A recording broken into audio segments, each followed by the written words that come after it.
Stage 4 మోకాళ్ల అరుగుదలకి నొప్పి లేకుండా కీళ్ల మార్పిడి ఆపరేషన్ చేయబడును. Doctor Ramesh Gajula, endoscopic spine ortho surgeon and pain physician, panacea spine pain ortho and sleep centre, Uppal, Hyderabad. ప్రస్తుతం కాకినాడ కలెక్టరేట్ కార్యాలయంలో అలాగే ఉప్పాడ మత్స్యకారులతో అయితే పవన్ కళ్యాణ్ అయితే సమావేశమయ్యారు. అలాగే సుదీర్ఘంగా వాళ్ళతో చర్చించిన తర్వాత అయితే ఆయన అయితే ఇప్పుడు కాకినాడ కలెక్టరేట్ నుంచి అయితే బయటకు వస్తున్నటువంటి దృశ్యాలు చూడొచ్చు. అలాగే ఏపీ ఉప ముఖ్యమంత్రి పవన్ కళ్యాణ్ ఇప్పుడైతే మత్స్యకారులతో సమావేశం అనంతరం ఈరోజు మధ్యాహ్నం సరిగ్గా 2 గంటల నుంచి 2 గంటలన్నరకు అయితే అలాగే వీళ్ళందరితో కూడా మత్స్యకారులతో ఉప్పాడ బహిరంగ సభను అయితే ఏర్పాటు చేశారు. ప్రస్తుతం కాకినాడ కలెక్టరేట్లోని అలాగే మత్స్యకారులతో సమావేశమై అలాగే 107 మంది మత్స్యకారులతో అయితే సుదీర్ఘంగా అయితే మాట్లాడారు. అక్కడ సమస్య ఏదైతే సముద్రంలో ఆ వ్యర్థ జలాలు ఏ విధంగా కలుస్తున్నాయి అన్నీ కూడా ఆయన సుదీర్ఘంగా వాళ్ళతో కూడా వివరాలన్నీ కూడా తెలుసుకున్నారు. పవన్ కళ్యాణ్ అయితే ఇప్పుడు బయటకు వస్తున్నారు. ఇక్కడ వచ్చి ఆయనైతే మళ్ళీ జిఆర్టీ గ్రాండ్లో అయితే ఆయనైతే విశ్రాంతి తీసుకుంటారు. అనంతరం ఆయనైతే పవన్ కళ్యాణ్ బయటకు వచ్చినటువంటి దృశ్యాలు చూస్తున్నాం. ఇదే వాహనంలో అయితే వస్తున్నారు. 0113 వాహనంలో అయితే పవన్ కళ్యాణ్ బయటకు వెళ్తున్నటువంటి దృశ్యాలు చూడొచ్చు. ఇక ఆ వాహనాన్ని అదే వాహనంలో ఆయన ఏపీ 0113 వాహనంలో అయితే పవన్ కళ్యాణ్ అయితే ఇప్పుడు కాకినాడ కలెక్టరేట్లతో మత్స్యకారులతో సమావేశం ముగించుకుని అయితే బయటకు వచ్చినటువంటి దృశ్యాలు. భారీ ఎత్తున అయితే అభిమానులు కూడా ఇక్కడికి చేరుకున్నటువంటి పరిస్థితి ఉంది. ప్రస్తుతం జిఆర్టీ గ్రాండ్లకు అయితే వెళ్తున్నటువంటి పరిస్థితి అయితే ప్రధానంగా కనపడుతుంది. అలాగే మత్స్యకారులతో అలాగే ఉదయం 10:30 ప్రాంతానికి అయితే ఆయన రావడం, అలాగే కాకినాడ కలెక్టరేట్లో మత్స్యకారులతో సమావేశం నిర్వహించిన నేపథ్యంలోనే ఇప్పుడు మళ్ళీ ఆయన తిరిగి కాకినాడ కలెక్టరేట్లో మత్స్యకారులతో సమావేశం ముగించుకుని పవన్ కళ్యాణ్ అయితే తిరిగి మళ్ళీ జిఆర్టీ గ్రాండ్కి వెళ్తారు. జిఆర్టీ గ్రాండ్లో విశ్రాంతి తీసుకున్న తర్వాత మళ్ళీ 2 గంటల ప్రాంతానికి హెలికాప్టర్ ద్వారా కాకినాడ పోలీస్ పరేడ్ గ్రౌండ్లో హెలికాప్టర్ నుంచి నేరుగా ఉప్పాడలో ఏర్పాటు చేసినటువంటి అమీనాబాద్ ఏర్పాటు చేసినటువంటి ఆ హెలికాప్టర్కి అయితే అక్కడైతే నేరుగా చేరుకుని అలాగే మత్స్యకారుల సమస్యలు గత కొన్నాళ్ళ నుంచి కూడా తెలిసిందే. ఆయన అయితే ఆందోళన చేస్తున్న నేపథ్యంలో ఇప్పుడు మత్స్యకారులకి ఎటువంటి భరోసా ఇస్తారు, ఆయన సభలో ఏ విధంగా మాట్లాడతారు అనేది కూడా అప్పుడు తెలియాల్సిన పరిస్థితి ప్రధానంగా ఉందని చెప్పాలి. ప్రస్తుతం మత్స్యకారులతో కూడా మాట్లాడే ప్రయత్నం చేద్దాం. ఉప్పాడ మత్స్యకారులకి ఎటువంటి విషయాలు చర్చించారని కూడా తెలుసుకునే ప్రయత్నం చేద్దాం. కలెక్టరేట్లో అయితే పవన్ కళ్యాణ్ అయితే మాట్లాడారు. మత్స్యకారు అందరూ కూడా బయటకు వస్తున్నారు. చెప్పండి, ఏం మాట్లాడారు పవన్ కళ్యాణ్ గారు మీతో? ఇప్పుడు మాకున్న విషయం ఏంటంటే సముద్రం పొల్యూషన్ అయిపోతుంది. ఆ కంపెనీల పైపుల వల్ల పోవడం మొత్తం మత్స్యకారులంతా నష్టపోతున్నారు. అయితే పవన్ కళ్యాణ్ గారు ఏం చెప్పారంటే అవన్నీ మేము వివరంగా కళ్యాణ్ గారికి చెప్పడం జరిగింది. ఆయనతో మేము మాట్లాడాం. ఆయన చెప్పడం ఏంటంటే 3 నెలలు టైం ఇవ్వండి, నేను అన్ని డిపార్ట్మెంట్లో మన ఇండస్ట్రియల్ మినిస్టర్ గారితో ఫిషరీస్ మినిస్టర్ గారితో మాట్లాడి ఒక 3 నెలల్లో ఇదంతా షటర్ చేసి కంపెనీలతో కూడా మాట్లాడి ఏదో సొల్యూషన్ ఈ మత్స్యకారులకి అందరికీ ఒక సొల్యూషన్ తీసుకొస్తా అని చెప్పారు. అదే అండి ఆయన చెప్పింది మాకు. ఇంకా ఏం చెప్పారు మీరు? అంటే మీరు వెంటనే సమస్య క్లియర్ చేయాలని కూడా చెప్పడం జరిగింది. కానీ వీళ్ళందరితో మాట్లాడి ఇండస్ట్రియల్తో మాట్లాడి ఇవన్నీ చేసి కానీ నేను చెప్పలేని చెప్పాను. అంటే 3 నెలలు టైం అడిగారు. 3 నెలల టైంలో నేను చేస్తానని చెప్పి చెప్పండి. ఏం చెప్పారు పవన్ కళ్యాణ్ గారు? మీ అందరితో కూడా ఏం మాట్లాడారు? టైం అడిగాడు, 3 నెలలు టైం ఇచ్చారు. వచ్చిన తర్వాత అన్ని శుద్ధి చేసి చేస్తా అన్నాడు, చెప్పాడు. ఎలా అంటే ప్రధాన సమస్య ఏంటని మీరు చెప్పడం జరిగింది. అంటే అక్కడ ఏ పరిశ్రమల ఇబ్బంది? ప్రధాన సమస్యకి క్లియర్గా మాకు రిజల్ట్స్ వచ్చే అవకాశం కనపడతలేదండి. ఎందుకంటే మాకు ప్రధాన సమస్య ఏంటంటే ఏటా జీవనోపాధి లేదండి. దానికి ప్రధాన సమస్య ఏంటంటే ఏదైనా కాంపోజిషన్ రూపంలో ఇవ్వడమా, లేకపోతే నెలకి మత్స్యకారులకి ఇంత జీతం రూపంలో ఇవ్వడం అనేది ఉండాలి. కానీ దాని వాటర్ శుద్ధి చేసి పంపడం ఏదైనా చేస్తే అది పంపేసానంటారు. అది మామూలే. ఒక సంవత్సరం 2-5 నెలలు మామూలుగా శుద్ధి చేసి పంపొచ్చు. మళ్ళీ తరచు మేము కాపలా ఉండలేము కదండి. అక్కడికి వెళ్ళి శుద్ధి చేస్తున్నారా, లేదా దీనికి 0% శుద్ధి చేసి పంపుతానన్నారు. 0% అన్నీ చెక్ చేస్తామా? చెక్ చేయవు. రిపోర్ట్స్ అన్నీ అనుకూలంగా వాళ్ళకిస్తారు తప్ప మా కంపెనీ వాళ్ళు వాళ్ళకిస్తారు తప్ప మాకు ఎవరు. ఈ జనాలు ఎవరు పట్టించుకుంటారు? ఆడి 10 పరక పడేస్తే ఆడికి చెప్తే సోబడి చేస్తారు. మమ్మల్ని ఎవరు పట్టించుకుంటారు? పట్టించుకోరు. పక్క గ్రామం వాళ్ళకి అలాగే ఆ పోర్టు కట్టినందుకు 1,50,000 రూపాయలు ఇచ్చారు కాంపోజిషన్గా. చోట్లపేట, తిరుమలపురం, ఉకంపేట, దిప్పాలం అలా 8 గ్రామాలకు ఇచ్చారు వాళ్ళు. క్వాలిటీకి 1,50,000 అన్నారు. పోర్ట్ అంటున్నారండి. పోర్టు కేజీపీఎల్ పోర్ట్ అంటున్నారు. పోర్ట్ ఇచ్చిందో కంపెనీ ఇచ్చిందో తెలీదు.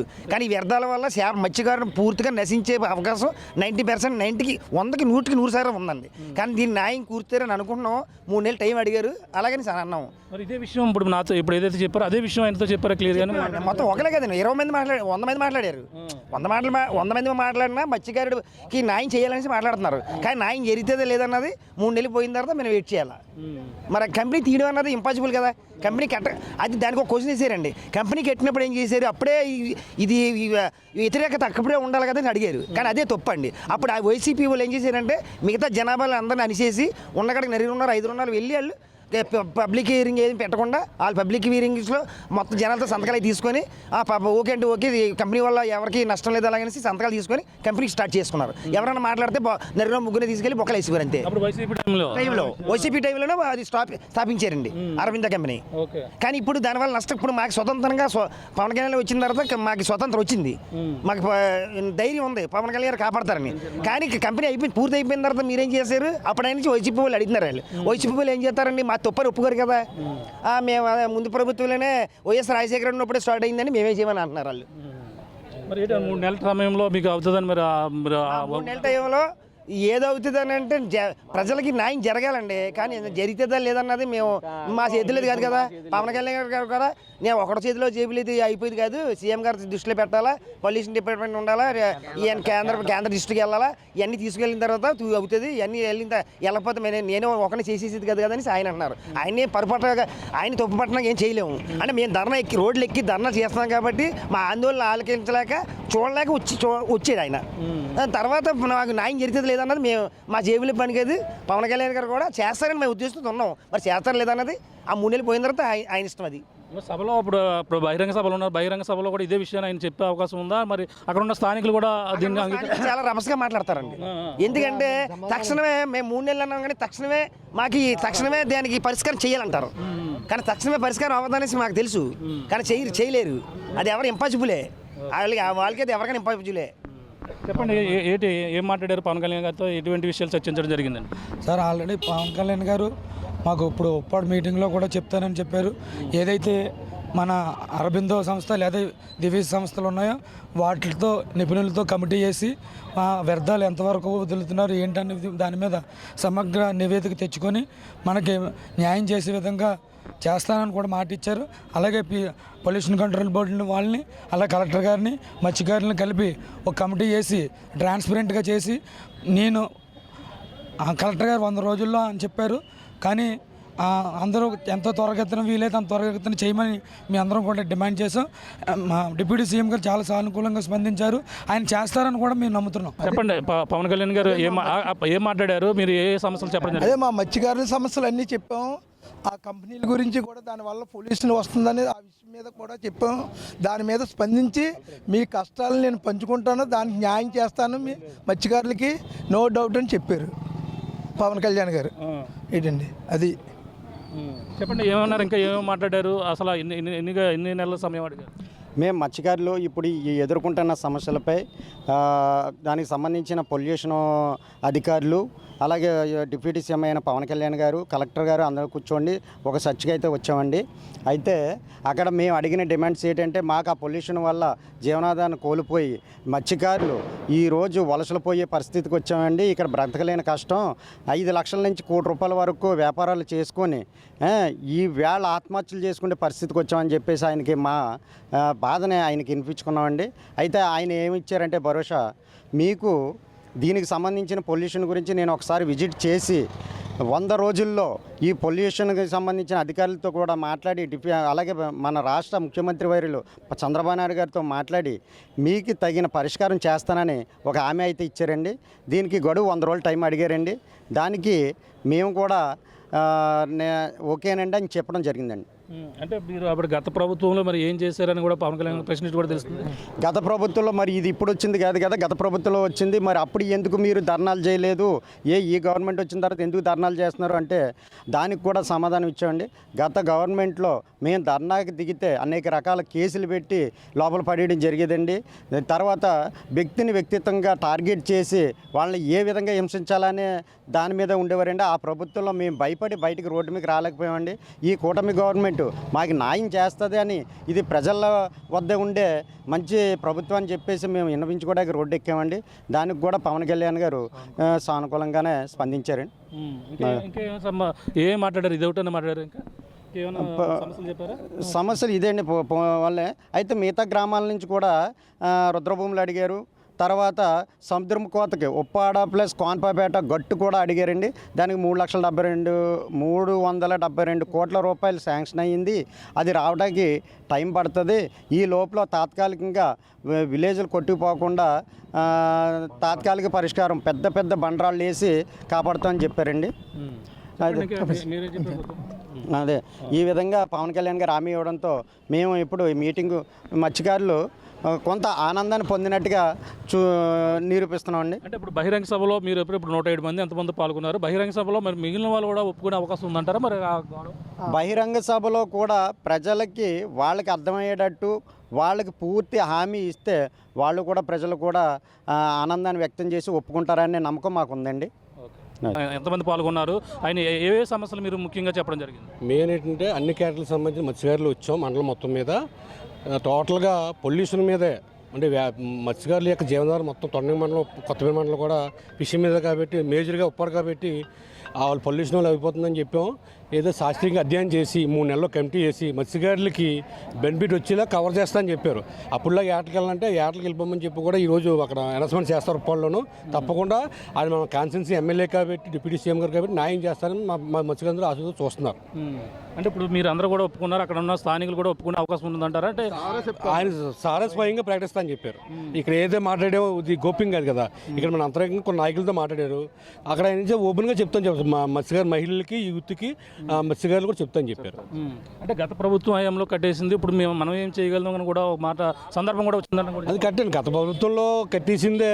అప్పుడు పోరాటాలు చేయడానికి ఇంటెలిజెన్స్ కూడా ఉండి కేసులు పెట్టి బెత్తాయించే మత్స్యకారులు కేసులు ఎత్తుకోలేక సైలెంట్ అయ్యాం.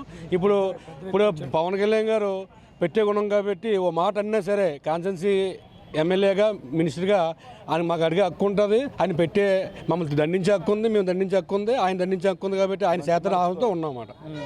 ఇంకా ఏమన్నా ఎవరైనా మాట్లాడడం జరిగిందా? ఇంకా అదే ఒకటే సమస్య మీద ఇంకా మాట్లాడడం జరిగిందా? మెయిన్ పొల్యూషన్ గురించి మత్స్య సంపద కాపాడి మత్స్యకారుల యొక్క మనుగడ కనుమరుగకుండా కాపాడమని చెప్పాం. ఇది ఆ పరిస్థితి.